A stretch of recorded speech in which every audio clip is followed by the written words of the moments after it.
하나님께서 오늘 부활절을 맞이해서 우리 성도들에게 또 큰 은혜를 주실 줄로 믿습니다. 잠자는 자들의 첫 열매라는 제목으로 하나님 말씀을 전하도록 하겠습니다. 중국의 진나라 황제 이름은 잘 아실 것입니다. 진시황이 있었습니다. 그는 통일 왕국을 이루고 오래 살고 싶어서 불로초를 전국에 부하러 다녔습니다. 불로장생이 그의 유일한 희망이었습니다. 모든 것을 다 가졌지만 죽는다는 그 앞에서는 어떤 인간도 나약해질 수밖에 없는 것입니다. 그런데 그걸 아십니까? 오래 살기 위해서 불로초를 그렇게 백방으로 구했지만 그는 50살에 죽었습니다.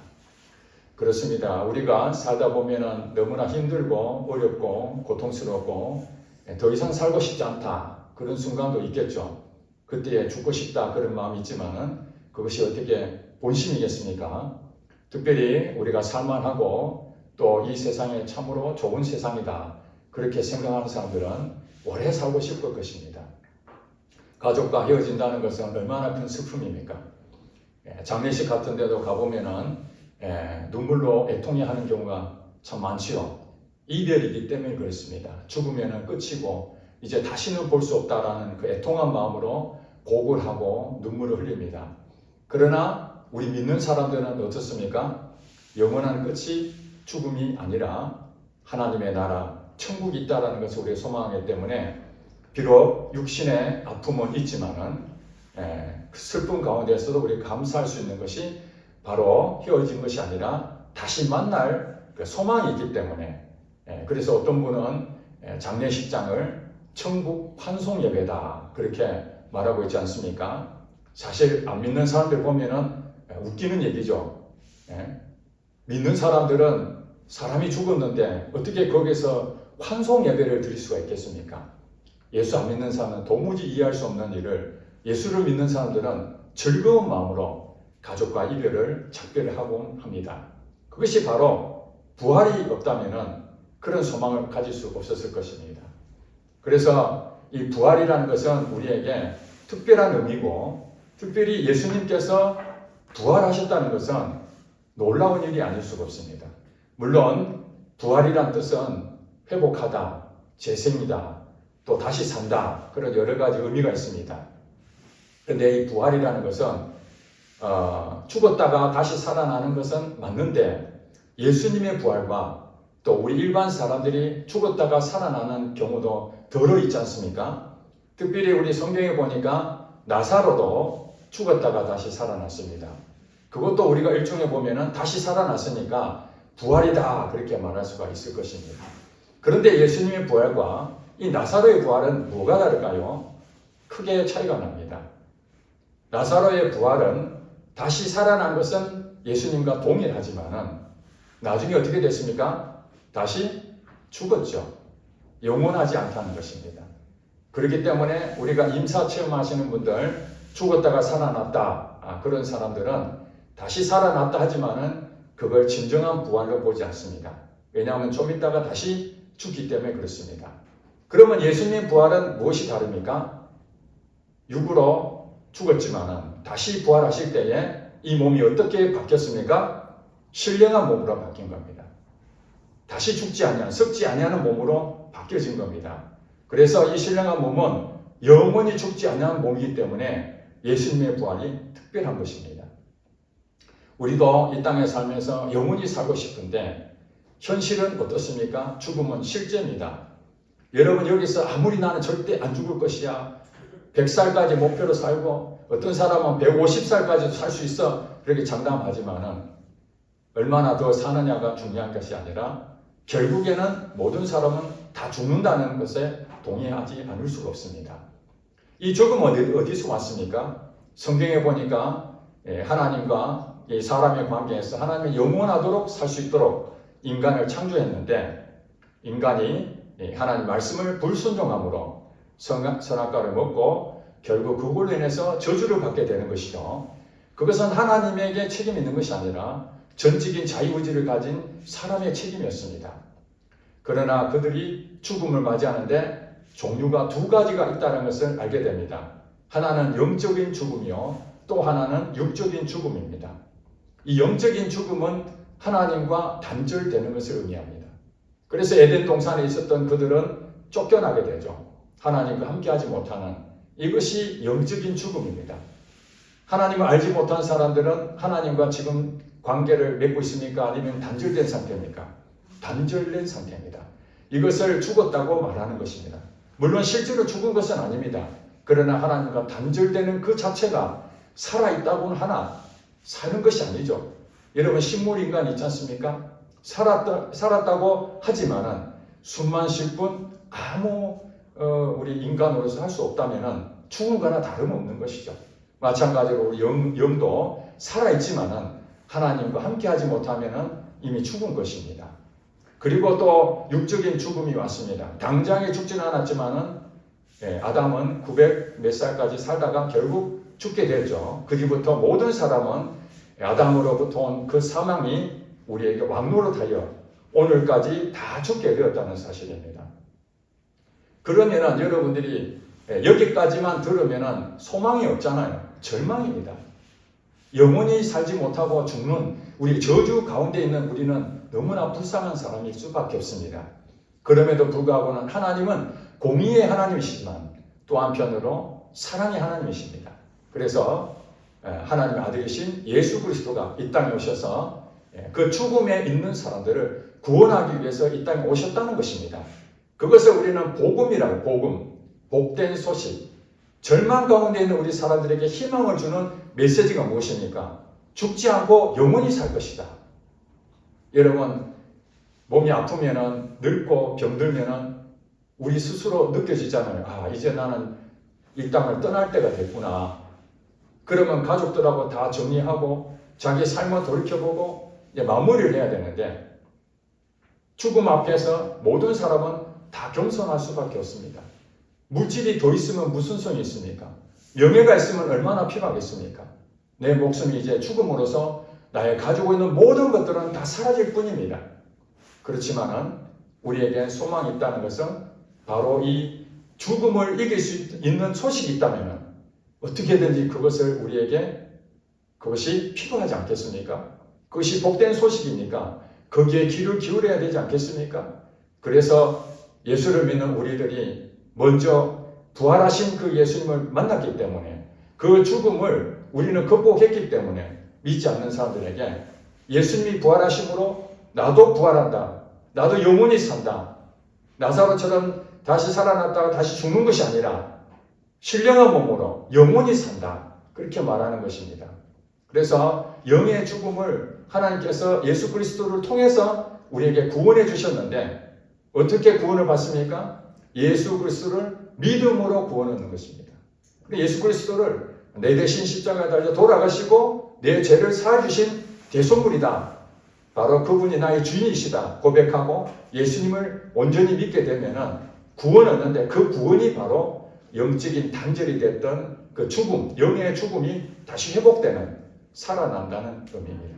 그래서 믿는다는 것은 바로 그 즉시 정말로 진심으로 예수님을 믿었다면 이제 영이 살아날 것입니다.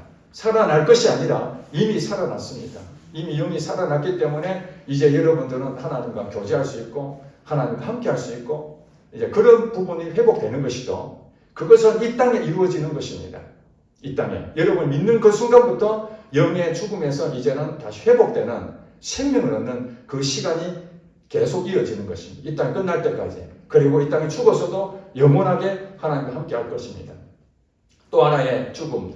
이 육적인 죽음은 어떻게 됩니까? 예수님께서 재림하실 때, 우리는 이제 때가 되어서 생명이 죽으면은 이 육체는 흙으로 다 돌아갑니다. 다 소멸됩니다. 그렇지만은 이제 예수님께서 천국 나팔 불 때에 재림하시는 날이 올 것입니다. 그 날이 언제인지는 아무도 모릅니다. 그러나 성경에 보니까 예수님이 반드시 이 땅에 다시 오실 것을 약속하셨기 때문에 우리가 그것을 믿는다면 예수님이 재림하시는 날 이제 잠자던 자들이 이미 먼저 죽은 자들 있잖아요. 먼저 죽은 자들이 이제 부활하게 될 것입니다. 그때 그 부활은 죽었던 육신의 몸이 아니라 신령한 몸으로 부활이 되고 그 다음에 예수님 오실 때에 살아있던 사람도 이 몸이 신령한 몸으로 변화된다는 것입니다. 그리고 영원한 하나님의 나라와 우리가 누리고 주님과 함께 영원하게 산다. 이것이 이제 육적인 죽음과 영적인 죽음을 회복할 수 있는 부분을 우리에게 말씀하십니다. 그러니 우리가 예수를 안 믿는다는 것은 부활을 믿지 않는 것이고 다시 살 수도 없고 천국이 없다면 어디를 가야 되겠습니까? 성경에 딱 두 가지밖에 없습니다. 물론 가톨릭은 연옥이라는 것도 있다라고 말하지만 우리 기독교는 천국과 지옥밖에 없습니다. 예수 그리스도를 믿으면 영이 살아난 사람만이 천국에 가게 되고 영이 살아있지 않다면 아무리 교회를 열심히 다녀도 예수 그리스도를 믿지 아니하고 부활을 믿지 않는다면 천국은 없습니다.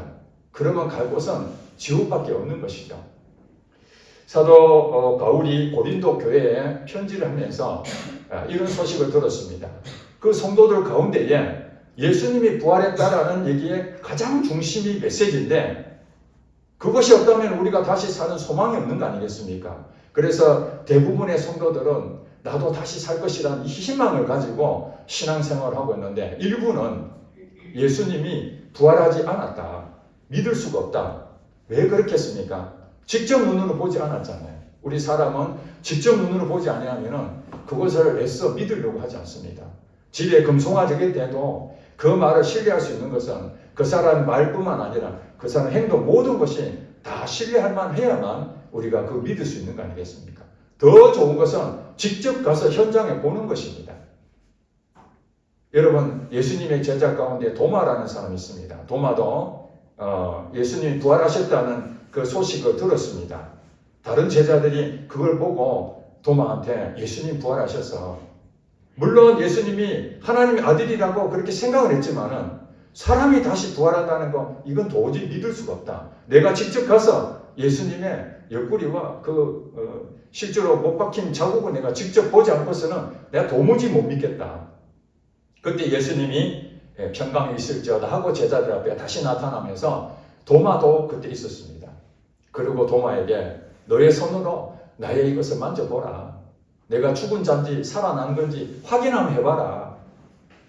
지금 여러분은 예수님을 본 적이 없습니다. 그런데 여러분들은 어떻게 예수를 믿을 수 있습니까? 바로 도마와 같은 생각을 가지기 때문에 성경에 그래도 기록을 해놨습니다. 도마가 만져봤습니다. 야, 정말 예수님이시구나. 그때 도마가 고백하기를 이렇게 고백합니다. 나의 주님이시여 나의 하나님이십니다. 나의 주님이시여 나의 하나님이십니다. 그가 직접 살아계신 예수님을 보고 나의 주님이시여 나의 주님이시여 나의 하나님이시다. 이런 고백을 했습니다. 그러니까 예수님께서 너가 나를 본고로 믿느냐? 보지 못하고 믿는 자가 어떻다고요? 복되도다. 여러분은 예수님을 직접 봤습니까? 안 봤습니다. 도마는 의심이 많아서 직접 봐야 되겠다. 그래서 봤는데 야 진짜구나. 그러면서 나의 주님이시여 나의 하나님이다 고백한 내용을 여러분은 성경을 통해서 보셨습니다. 직접 여러분들은 본 적은 없지만 마치 예수님이 앞에 계시고 못자국 있는 그것을 도마가 그걸 만져보고 야 예수님은 나의 주님이시여 나의 하나님이시구나 그 고백이 바로 여러분 고백이 된다면 보지 않고 믿는 자가 어떻다고요? 복되다. 2000년 역사 가운데 예수님을 성천하시고 그 이후에 예수님을 본 자는 아무도 없습니다. 그렇죠? 여러분 직접 보셨습니까? 물론 꿈속에서 환상 가운데 예수님을 봤다는 사람들은 있습니다. 그러나 그건 개인적인 체험일 뿐이지 그것을 모든 사람에게 예수님은 다 봤다라고 말할 수가 없는 것입니다. 그래서 우리가 지금 안 믿는 사람들이 제일 먼저 하는 것이 무엇입니까? 하나님이 있나? 하나님 살아계시냐? 그렇다면 뭐라고 그럽니까?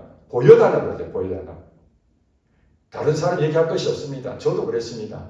저도 청년 때까지 예수님을 믿는다고 교회는 다녔는데 하나님을 본 적도 없고 예수님 부활도 실제로 체험해 본 적이 없는데 교회에서는 믿어라. 그리고 오늘처럼 부활절 감사예배 이렇게 드리면은 예수님 부활하셨다. 다시 사셨다. 그렇게 설교를 듣지만은 사실 도마처럼 도저히 믿을 수가 없는 거예요.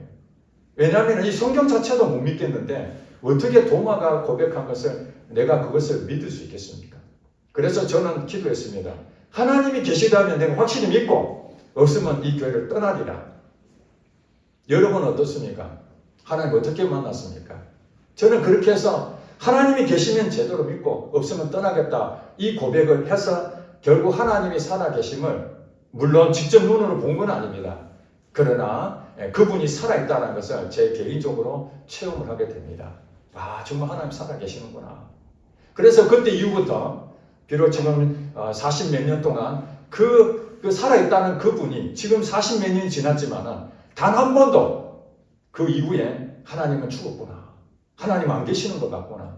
물론 그 40 몇 년 동안 저희 인생 가운데 항상 좋은 일만 있었겠습니까? 어려운 일도 있었고 힘든 일도 있었고 죽고 싶을 때도 있었고 정말 하나님이 있는지 없는지 정말 그 무감각한 그런 상태도 있었지 않겠습니까? 그럼에도 조금 더 의심하지 않는 것은 바로 그분이 나의 하나님이심을 도마가 고백한 것처럼 나도 그것을 고백했기 때문에 그 하나님은 내게서 치워지는 하나님이 아니시고 나와 함께 하시는 그 하나님이시다는 거죠. 그래서 저는 날마다 기도할 때마다 이런 기도합니다. 하나님은 살아계십니다. 하나님은 나의 주인이시오. 나의 하나님이십니다. 감사합니다. 그것을 매일 반복해서 기도의 내용으로 하고 있습니다. 그것은 그냥 요절 외우듯이 그렇게 하는 것이 아니라 저의 진정한 도마의 고백이 바로 저의 고백이기 때문에 그렇습니다. 그런데 그 당시에 부활이 없다는 사람들이 성도들 가운데 있는 것입니다. 의심할 수 있는 것이죠, 당연히.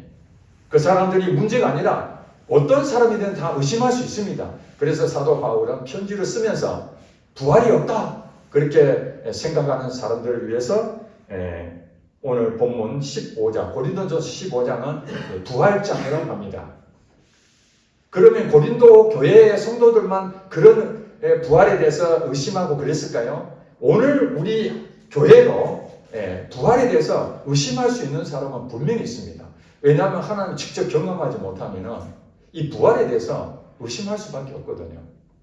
특별히 저도 신학교 다니면서 공부를 할 때에 부활은 분명하다. 저도 경험하고 그렇게 얘기했는데 신학교 교수 가운데서도 또 신학자들 가운데서도 부활은 신화적인 얘기다. 그냥 영적인 의미로 받아들여야 된다. 실제로 부활된 것은 있을 수 없는 일이다.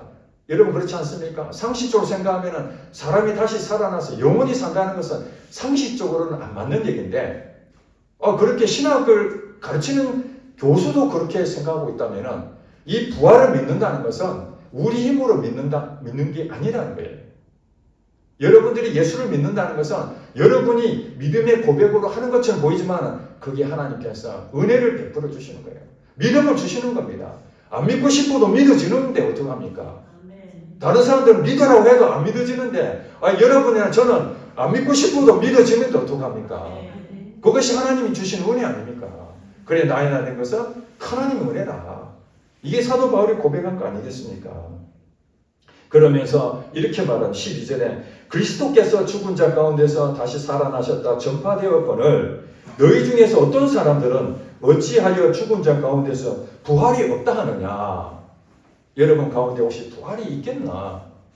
죽은 자가 다시 살아나서 영원히 살 수 있겠나? 그렇게 생각하시는 분들은 잘 들으시기 바랍니다. 사도 바울이 이렇게 말합니다. 만일 이제 가정을 합니다. 만일 죽은 자의 부활이 없으면 그리스도도 다시 살아나지 못하셨으리라. 그리고 그리스도께서 만일 다시 살아나지 못하셨으면 우리가 전파하는 것 헛것이요 또 너희 믿음도 헛것이며 또 우리가 하나님의 거짓 증인으로 발견되리니 우리가 하나님이 그리스도를 다시 살리셨다고 증언하였습니다. 만일 죽은 자가 다시 살아나는 일이 없으면 하나님이 그리스도를 다시 살리지 아니하셨으리라. 이 내용 여러분 이해하십니까? 만약에 부활이 없다면 예수님이 부활하셨다 그렇게 성경은 말하는데 야 정말 그럴까? 부활이 있을 수 없다. 그냥 신화적인 얘기다. 그러면 성경을 뭘 믿죠? 저기 불교 신자들처럼 그저 명상해서 이 세상에 집착이 고통이 오니까 그 집착을 버리는 수련을 해가지고 이 세상에서 마음이 편안하게 살다가 죽는 것이 그것이 복음일까요? 그러면은 어떤 사람이 석가모니에게 왔습니다. 선생님이요. 우리 집에 사람이 죽었는데 이 죽음에 대해서 좀 말씀을 좀 해달라고. 그러니까 석가모니가 그랬습니다. 바구리를 가지고 죽지 아니하는 가정이 있으면은 그 소금인가 하여튼 그 물건을 전부 다 거두오라고 그렇게 말했습니다. 그랬는데 그 다녀보니까 그 가족 가운데 친척 가운데에 죽지 아니한 사람이 아무도 없었습니다. 그래서 부총님한테 와가지고 아무것도 죽지 않는 집안이 아무도 없었다. 우리가 살아있는 것도 모르는데 죽은 것을 우리가 어찌 알겠는가? 석가모니는 죽음 이후에 대해서 가르쳐 준 것이 없습니다. 그저 우리가 명상해서 이 세상에 욕심으로 있는 모든 고통을, 이 번뇌를 다 치우는 데에 해탈하는 것으로 가르침이 있었지, 죽음 이후에 영원히 산다, 그건 없었습니다. 그리고 극락이 있고 뭐 지옥이 있고 그런 얘기들은 다 그 후대 사람들이 만들어낸 얘기입니다. 진짜 믿는 그 스님들은 우리가 믿는 천국, 지옥이 있다는 것처럼 극락이 있고 지옥이 있다 그러잖아요. 그리고 부처님께 기도하면 복을 받는다 그러잖아요. 그거 다 가짜라고 그럽니다. 고성들, 진짜 제대로 공부한 사람들은 이 석가모니의 가르침이 그 가르침이 아니고, 이 땅에서 번뇌하지 말고 집착하지 말고 욕심 버리고 그저 편안한 마음으로 그렇게 살면은 정신적인 부분에서 자유함을 얻게 되면은 이 육체적인 모든 부분, 질병이 오더라도 그걸 이겨낼 수 있다, 극복할 수 있다, 그런 부분에서 도움이 될 수는 있습니다. 그러나 죽음에 대해서는 석가모니조차도 죽었지 않습니까? 그런데 예수님은 죽었다고 끝난 것이 아니라 다시 살아났거든요. 그러면 예수님이 죽었다는 것은 어떻게 해서 죽고 예수님이 살아났다는 것은 도대체 무엇으로 증거를 삼을 수 있는가? 사도 바울이 또 이런 얘기합니다. 15장 3절에 이렇게 말합니다. 성경책 보세요. 15장 3절에 이렇게 말합니다. 내가 받은 것을 먼저 너희에게 전하였느니 이는 뭐라고요? 성경대로 그리스도께서 우리 죄를 위하여 죽으시고, 그러니까 예수님께서 십자가에 달려 죽으신 것은 우리 죄를 위해서 죽으셨는데 그것은 자기 마음대로 죽는 것이 아니라 성경이 그렇게 말씀하셨기 때문에, 구약 성경에 그렇게 말씀해요. 하나님이 예언의 말씀을 주셨거든요. 아담을 통해서 사망이 왔는데 그것을 구원할 수 있는 유일한 방법은 하나님의 아들이신 바로 하나님이 이 땅에 오셔서 십자가에 달려 대신 죽게 되는, 이것이 성경에 기록된 대로 예수님이 죽으셨다는 거예요. 그리고 4절에 보니까 장사 지낸 바 되셨다가 성경대로 사흘 만에 다시 살아나사, 예수님 스스로 내가 살아나야 되겠다 그렇게 생각한 것이 아니라 하나님께서 그 아들이신 예수 그리스도를 성경에 예언하신 대로 3일 만에 부활하게 만드신 것입니다. 그 다음에 5절부터 이제 제자들에게 보이시고, 그 다음에 만삭되지 못하는 난자와 같은 사도 바울, 바로 자신에게도 보이셨다. 자, 여러분, 제자들은 예수님이 부활하신 걸 100% 봤습니다. 예수님 부활하시고 현장에 직접 있었기 때문에. 그런데 사도 바울은 예수님을 직접 봤습니까? 못 봤죠. 그런데도 만삭되지 못하여 난자와 같은 내게도 보이셨다고 그렇게 말합니다. 근데 여러분, 성경 사도행전을 보면은 다메섹으로 가던 이 사도 바울이 예수님은 죽었는데, 가짜인데 유대인들이 예수님을 믿고 부활했다라고 자꾸 그러니까 성질이 난 거예요. 열심으로는 율법에 대해서 아주 정통한 자고 가말리엘의 제자였던 자였기 때문에 이 잘못된 것을 가르치는 거, 여러분 생각해 보세요. 우리의 그 제대로 된 하나님 말씀을 가르쳐야 되는데 엉뚱한 거 가르치면 여러분 분노 안 하겠습니까? 사도 바울이 그랬던 거예요. 그래서 다메섹으로 가서 그 잘못된 가르침이 있는 사람들 다 잡아 죽이려고 그렇게 하다가 누구를 만났죠? 예수님을 만났습니다. 비록 눈으로 직접 보진 않았지만 사울아 사울아 어찌하여 나를 핍박하느냐, 네가 나를 어찌하여 핍박하느냐, 그 음성을 듣고 누구십니까? 네가 나를 박해하는 예수다, 반드시 예수라는 얘기를 함으로써 거기서 예수님을 만나게 된 것입니다. 예수님 만약에 죽으셨다면 그 말을 한 사람 누구였을까요? 귀신입니까? 아니면 착각할까요? 환상을 보든지 잘못된 것이죠. 그런데 예수님 부활하셨기 때문에 그 음성을 들었던 사도 바울은 회심하고 인생이 완전히 바뀌었습니다. 그래서 그는 다닐 때마다 예수님은 부활하셨다. 예수님 부활하셨다. 예수님 부활하셨다. 그러면서 사도행전 17장 31절을 보니까 예수를 믿지 않는 사람들에게, 이제 헬라 사람들이죠. 이방에 있는 사람들에게 복음을 전하는데 그들이 도대체 예수님에 대해서 잘 모르니까 하나님께서 죽은 자 가운데 다시 살리신 것을 가지고 모든 사람에게 믿을 만한 증거를 주셨다. 이렇게 설명한 내용이 나옵니다. 하나님께서 죽은 자 가운데서 다시 살리신 그분이 누굽니까? 바로 예수님이죠. 그 예수님이 부활하셨다는 것이 바로 모든 사람에게 믿을 만한 증거가 되는 거예요. 믿을 만한 증거. 여러분들 어떤 법정에 서든지 누가 뭐 확실한 거냐 이렇게 물어보면은 증거가 있어야 되잖아요. 내가 직접 본 증인이 되든지 아니면 증거물이 있어야 됩니다. 이 증거 채택이 되면은 재판에서 아주 유리한 내용이 되잖아요. 그러니까 믿을 만한 증거를 내봐라. 그러니까 예수님이 죽었다가 살아났습니다. 자, 여러분, 강도 만난 자 두 사람과 예수님이 가운데에 세 사람이 십자가를 졌어요.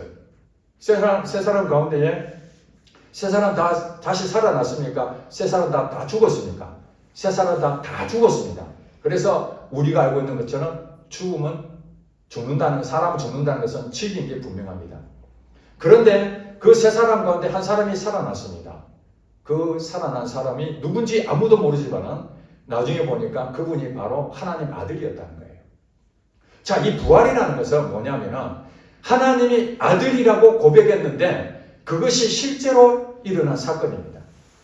자, 예수님께서 부활하시기 전에 제자들에게 물어봅니다. 너희는 나를 누구라 하느냐? 그러니까 사도 바울이 이렇게 고백해요. 주는 그리스도시요 살아계신 하나님의 아들입니다. 하나님의 아들이라고 그랬어요. 하나님 아들.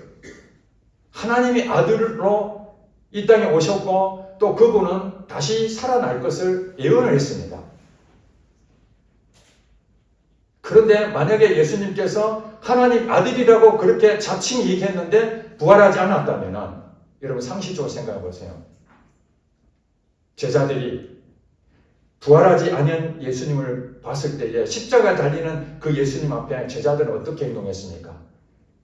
그 입으로 주는 그리스도시요 살아계신 하나님 아들이라고 고백한 베드로조차도 예수님이 부활할 것은 생각도 못하고 십자가에 달려 죽을 걸 생각하니까 두려워서 다 도망쳤습니다. 다 도망쳤습니다. 그러니까 예수님 부활이 없다면 제자들이 예수님은 부활했다, 예수님은 살아계신다 이 얘기를 할 수가 없는 겁니다. 그렇지 않습니까? 상식적으로. 부활하지 않고 죽어버렸는데 그걸 다니면서 예수님 부활하셨다 이 얘기한다는 것은 말도 안 되는 것이죠. 그런데 뿔뿔이 흩어질 수밖에 없는 그 상황인데 예수님이 부활한 것을 실제로 목격했던 제자들은 그 다음에 어떻게 행동했습니까? 감옥에 잡혀 들어가든지 아니면 자기를 죽인다고 쫓아오든지 아무 상관없이 죽으면 죽으리라 하고 목숨을 바치기 시작합니다. 이것이 그냥 제자라고 해서 따르던 제자니까 야 우리 죽더라도 그래도 내가 스승님을 모셨는데 이미 스승님은 안 계시지만은 그래도 우리가 믿었으니까 끝까지 책임져야 되지 않겠나 이렇게 되겠습니까? 살아계신 예수님 앞에서도 도망쳤는데 예수님이 죽었다면 제자들이 예수님을 위해서 목숨 바칠 이유가 하나도 없죠. 그렇지 않겠습니까? 사도 바울이 어떻게 보면 출세하려고 하면은 유대교에서 정말 공의에 70명 안에 들어가는 요즘 말로 국회의원이 될 수 있는 충분한 자격이 있는 능력자였습니다. 대단한 사람입니다. 자기 부모도 로마 시민권 얻은 가정적으로 부유하고 공부도 많이 한 사람입니다. 그런 사람이 뭐가 답답해서 잘못된 도라고 했던 이 기독교를 그리스도교를 따르고 핍박받고 도망치고 나중에는 어떻게 됐습니까? 순교를 했잖아요. 여러분 사도 바울이 지금 그 얘기하는 겁니다. 만일 죽은 자가 다시 살아나는 일이 없으면 그리스도도 다시 살아나신 일이 없었을 터이요. 17절에 이렇게 얘기합니다. 그리스도께서 다시 살아나신 일이 없으면 너희의 믿음도 헛되고 너희가 여전히 죄 가운데 있을 것이요. 그렇습니다. 우리가 이렇게 예수를 믿고 예배 드리고 찬양합니다. 부활 감사예배 드린다고 하지만은 예수님이 살아나지 않았다면은 우리는 다 가짜입니다. 가짜. 제가 지금 목사로 지금 여러분 앞에 서 있는데 하나님이 안 계시는 것을 알면서 여러분들 앞에 이 성경을 갖다 놓고 책 한 권을 소개하고 예수님이 살아났다고 그렇게 말하면서 제 마음속은 살긴 뭐가 살아나? 예수님 안 계시는데. 그렇잖아요, 지금 얘기가. 그리스도께서 다시 살아나신 일이 없는데 나는 그렇게 살아날 것으로 믿고 나는 영원히 살 것이라고 그렇게 믿는 사람이 사실은 있잖아요. 이단들. 예수님이 지금 재림하지도 않았는데 이미 재림했다고 믿고 있고 또 그 사람이 말하는 것이 마치 재림주처럼 믿고 있는 사람이 있잖아요. 그런데 그 사람이 가짜라면은 그 믿음이 헛것이 아니겠습니까? 마찬가지로 우리도 예수님이 살아난 것이 없다면은 우리가 아무리 열심히 믿고 순교를 한다 할지라도 개죽음일 수밖에 없는 것이죠. 그런데 반대로 얘기하면은 그렇지 않다는 거예요. 그렇지 않다. 선교 나가신 분들은 우리나라의 문화를 다 버리고 물론 선진국에 가신 분도 계시지만 대부분 어려운 곳에 가시잖아요. 그리고 복음을 전하실 때 핍박을 받는 것이 기본 아닙니까? 먹는 건 불편하죠. 그 나라 사정이 우리나라보다 환경이 안 좋잖아요. 그럼에도 불구하고 그 자식들을 공부를 시켜야 되는데 자식들도 제대로 교육도 못 시키는 그런 환경인데도 부활하신 예수님을 만났기 때문에 제자들처럼 내 한 목숨 주님을 위해서 내가 주님을 위해서 내가 끝까지 그것을 인생 전부를 드려야 되겠다고 각오하고 선교 현장을 나가는 거 아니겠습니까? 부활이 없다면 그 사람이 얼마나 불쌍한 일입니까? 저와 여러분도 불쌍하지만 선교사 나갔던 그 사람은 더 불쌍한 사람입니다. 그런데도 여러분 아시다시피 선교 현장 가니까 하나님이 살아계신 역사가 지금도 기적이 일어납니다. 지금도 보리떡 5개, 물고기 2마리의 역사가 성경 속에만 있는 것이 아니라 그들의 신앙 고백을 보면은 정말 죽은 자도 살아나는 경우도 있고 병자가 다시 회복되는 일은 너무나 많아서 세울 수도 없고 저도 책을 여러 권 가지고 선교 현장에 있는 것을 그 간증집을 제가 보는데 이야 정말 이 성경책에 있는 내용이 실제로 일어나고 있구나. 저도 경험하는데 그 선교 현장에서 경험하고 또 여러분들도 경험한 사람들 많이 있지 않습니까? 그것이 바로 우리가 증거라는 믿을 만한 증거라는 거예요. 그리고 우리가 오늘 진짜 중요한 것이 있습니다. 19절에 이릅니다. 만일 그리스도 안에서 우리가 바라는 것이 다만 이 세상의 산뿐이면 모든 사람 가운데 우리가 더욱 어떤 자다? 불쌍한 자다. 여러분 자신을 생각해보세요. 여러분 불쌍한 자입니까? 아니면 하나님의 고귀한 자입니까? 선택받은 자입니까?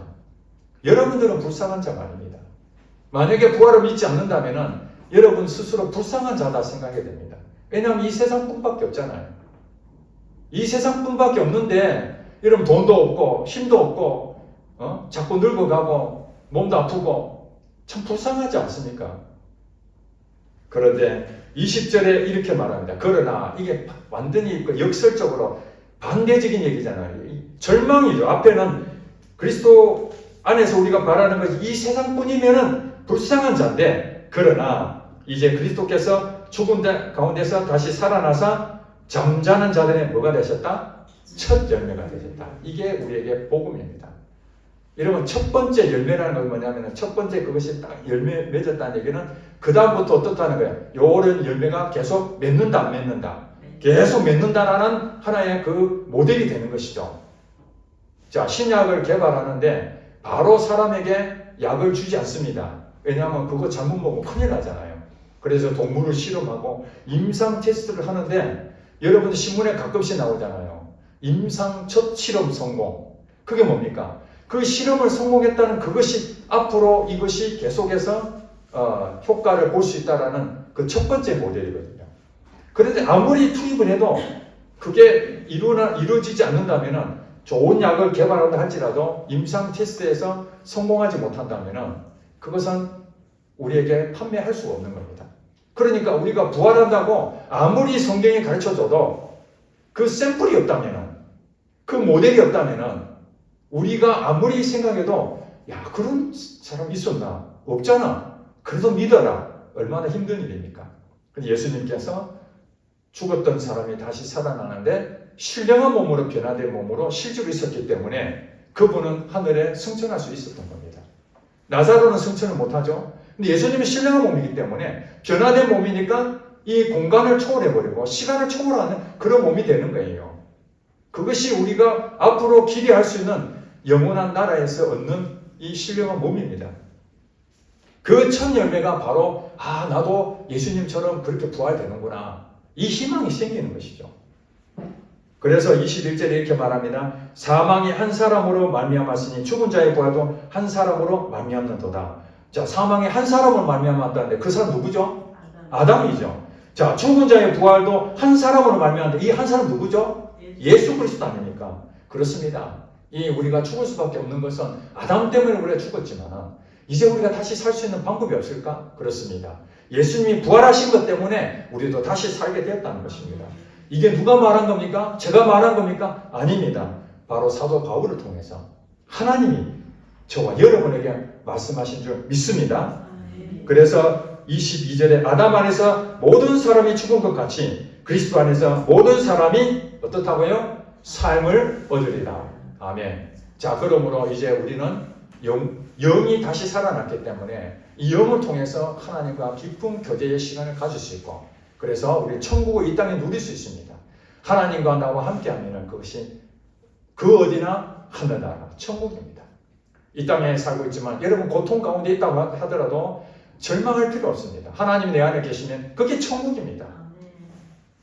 그리고 이 땅에 죽었다 해서 우리 이제 끝나는 게 아닙니다. 인간의 몸을 입었기 때문에 이별에 대한 슬픔이 있지만 영원히 다시 만날 것, 또 영원한 나라를 우리가 간다는 부활의 그 소망을 가지고 있기 때문에 우리는 이 땅에서 충만한 기쁨을 누리며 살아야 될 것이고 또 영원한 하나님의 나라를 소망할 수 있다는 것입니다. 그러므로 이제 우리는 오늘 이 부활의 아침에 주시는 말씀이 무엇입니까? 감사할 수밖에 없는 것입니다. 눈을 떠도 감사, 눈을 감아도 감사, 먹을 때도 감사, 우리가 어디를 누구를 만나도 감사합니다. 먹든지 마시든지 무엇을 하든지 하나님의 무엇을 위해서 하라고요? 영광을 위해서. 그것은 바로 부활한 사람만이 누릴 수 있는 복입니다. 너가 본고로 믿느냐? 보지 못하고 믿는 자가 복되도다. 그러니 보지 못했다고 못 믿는 것이 아니라 수많은 사람이 증거하고 있고 증인으로 지금도 말하고 있고 저도 증인이고 바로 여러분도 증인으로 될 줄로 믿습니다. 기도하겠습니다. 살아계신 하나님 아버지,